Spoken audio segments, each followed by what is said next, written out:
Hello दोस्तों, राधे राधे। आज हम करवा चौथ का व्रत कर रहे हैं और ये आती है शरद पूर्णिमासी के बाद चौथे दिन बाद करवा चौथ। जो सुहागन लेडीज होती हैं, औरतें होती हैं, वो सब अपने लंबे सुहाग के लिए करवा चौथ का व्रत रखती हैं। तो आज मैं भी रेडी हुई हूँ, ये भी रेडी हुई है और आज हम दोनों मिलकर आज अपनी कहानी कर रहे हैं। कहानी में क्या क्या होगा वो सब आपको बताया जाएगा, लेकिन उससे पहले लाइक शेयर और सब्सक्राइब भी करते रहे ताकि इस तरीके की आने वाली वीडियो आप तक मिलती रहे।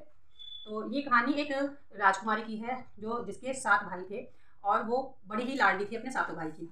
तो एक क्या होता है कि ये दोनों इन सातों भाइयों ने मिलकर एक बहुत सुंदर सा राजकुमार देख के शादी कर देते हैं। शादी के बाद उनका व्रत पड़ता है, राजकुमारी का पहला व्रत पड़ता है।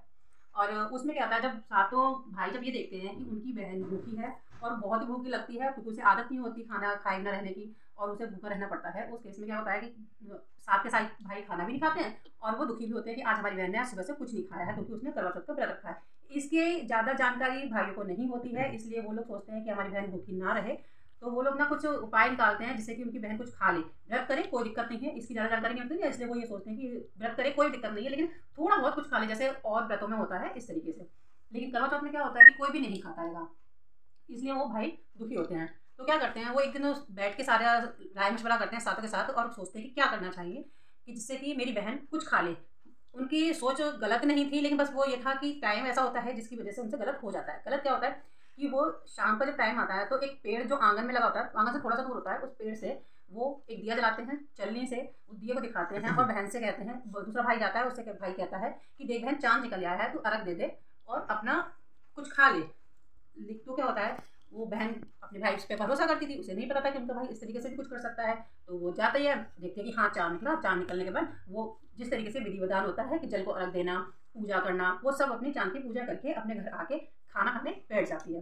जैसे वो खाना खाने बैठती है तो पहले निवाले में क्या होता है, मक्खी आ जाती है, वो उसने फेंक दिया। दूसरे नवाले में बाल आ जाता है, वो भी उसने फेंक दिया। तीसरे नवाले में क्या होता है कि खबर आ जाती है, जैसे वो मुँह में लेने वाली होती है कि खबर आ जाती है कि तुम्हारे पति की बहुत तबीयत खराब है।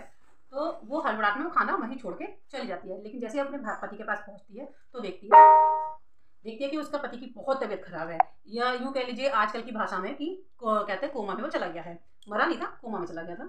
तो वो बहुत दुखी होती है कि मुझसे ऐसी क्या गलती हो गई जिसकी वजह से ऐसा हुआ।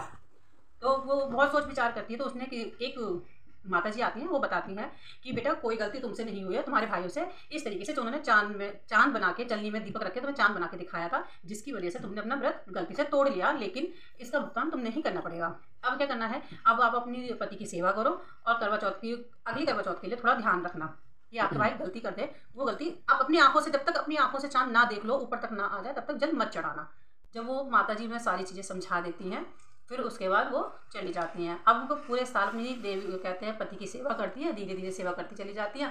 अब क्या कहते हैं, करवा चौथ आता है। करवा चौथ पे क्या होता है कि जैसे भाई पहले दुखी थे उसी तरह से भाई अब की भी दुखी थे, लेकिन इस बार अपनी बहन ने, राजकुमारी ने बता दिया कि नहीं देखो भाई, मेरा व्रत है, मेरे पति की सुहाग की लंबी उम्र के लिए मैं व्रत कर रही हूँ। आपने पिछली बार धोखा दे दिया जिसकी वजह से मेरे पति की और मैं ज़्यादा दुखी रही, तो आपको सुख तो मिला नहीं था, दुखी हुआ था, तो इसलिए अब की बार कृपा करके मेरे ऊपर कोई परेशानी का और ना बढ़े, ठीक है। तो इस तरीके से वो सारे के सारे भाई अपने मैके आ जाते हैं, राजकुमारी अपने ससुराल में रहती है। तो भाई लोग ना अपने घर चले जाते हैं। उसके बाद क्या है, वो अपनी कथा पूरी करती है, शाम को कथा करती है। शाम को कथा करने के बाद सारे अच्छे से दिखाने के बाद, आराम से दिखाने के बाद वो कुछ, फिर उसके बाद कहानी करने के बाद वो धीरे धीरे कहते हैं उनका पति होश में आ जाता है, जब देखते हैं कि हाँ दोनों भाइयों ने चांद, मतलब दोनों हस्बैंड वाइफ ने चांद देखा।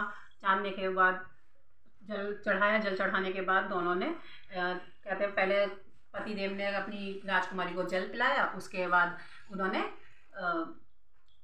खाना खाया। और जिस तरीके से पहले कहते हैं पति उनका परेशान हो गया था, बीमार हो गया था, बहुत ही बीमार हो गया था, अब वो ठीक होकर राजी खुशी अपने घर रहते हैं।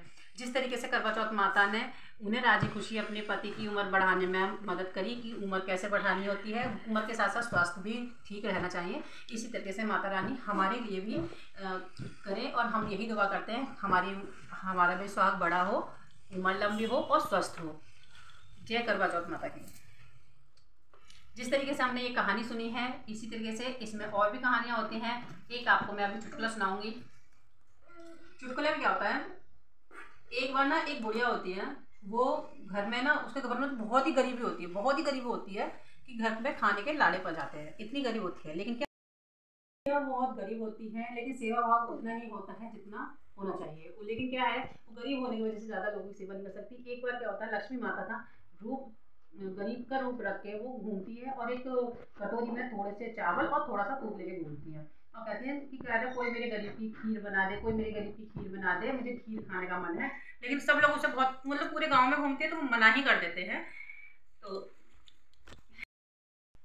तो वो कहते हैं, एक जो जिस गरीब की मैं बात कर रही हूँ, किसी पूरे गांव में किसी ने नहीं किया, तो उन्होंने कहा कि माता जी आ जाओ, मैं आपके लिए खीर बना के दूंगी। तो वो अपने गांव में अपने यहाँ जाती हैं और वो कहते हैं खीर बनाती है। तो खीर में क्या होता है, जैसे वो चूल्हे पर चढ़ाती हैं तो उस पर थोड़ा सा जो आधी कटोरी दूध था और 2-4 दाने चावल के, लेकिन धीरे धीरे करके वो जो बर्तन था वो भर गया, पूरा भर गया। उसके बाद उसे लगा कि ये अभी खीर तो पकी नहीं है, बड़ा बर्तन करती है, तो वो भी भर गया। तीसरा बर्तन भी रखती है कि ये भी नहीं है, तो पड़ोस में से लाके उन्होंने वो रखा तो वो भी भर गया। यानी कि इतनी उस खीर में बरकत थी कि बहुत ही ज़्यादा बरकत थी। फिर इसके बाद वो लोग गए गाँव में, पूरे गाँव में वो खीर बांटी। बांटने के बाद उस खीर में इतना मतलब बरकत थी कि पूरे गाँव में खीर बड़े अच्छे से पेट भर के खाई और वो अपने घर आ गए। और फिर अपने घर सो गई। वो कह रही मेरे को सोने के जगह नहीं है तो क्या करूँ, तो वो सो गई, घर में ही सो गई। रात को पॉटी यानी कि फ्रेश होना था, तो वो लोग फ्रेश होने के लिए अभी रात में कहाँ जाए, पहले टाइम पे तो जंगल में जाया करते थे, तो बोले कहाँ जाए, तो बोले बहन मेरी कुटिया है, इसमें कुछ है नहीं, तो एक काम कर कोने में कर ले। उन्होंने कर ली। तो बोले कैसे साफ करूँ, उन्होंने कहा मेरे कपड़ा उपड़ा तो है नहीं, देख शरीर पे जो कपड़ा है ये भी बेकार है, तो एक काम कर मेरे बालों से कर दे साफ। उन्होंने अपने बालों से साफ, बुढ़िया के बालों से साफ कर दिए। चलो कोई बात नहीं, रात में उन्होंने कितनी बार पॉटी करी और कितनी बार उन्होंने बाल से साफ कराया, चलो कोई बात नहीं। अब जब थक गई, दोनों थक गई, थकने के बाद वो सो गई बुढ़िया। जब उनकी आँख खुली तो देखा पूरे घर में हीरे जवाहरात, यानी कि जहाँ जहाँ उसने अपना फ्रेश हुआ पॉटी की, वो सारे हीरे जवाहरात, बाल भी इतने सुंदर चमक रहे थे हीरे जवाहरात से, बहुत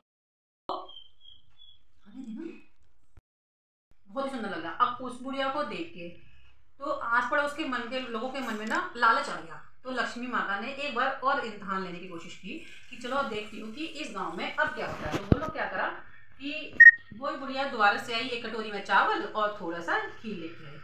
तो गांव में सभी लोगों ने ये कहा कि आ जाओ मेरे घर का, आ जाओ, मैं तुम्हें खाना बना के दूंगी, खीर भी दूंगी, ये भी दूंगी। मतलब लोगों के मन में इतना लालच था कि सबने अपने घर बुलाया, लेकिन वो किसी के घर नहीं गई क्योंकि वो समझ गई।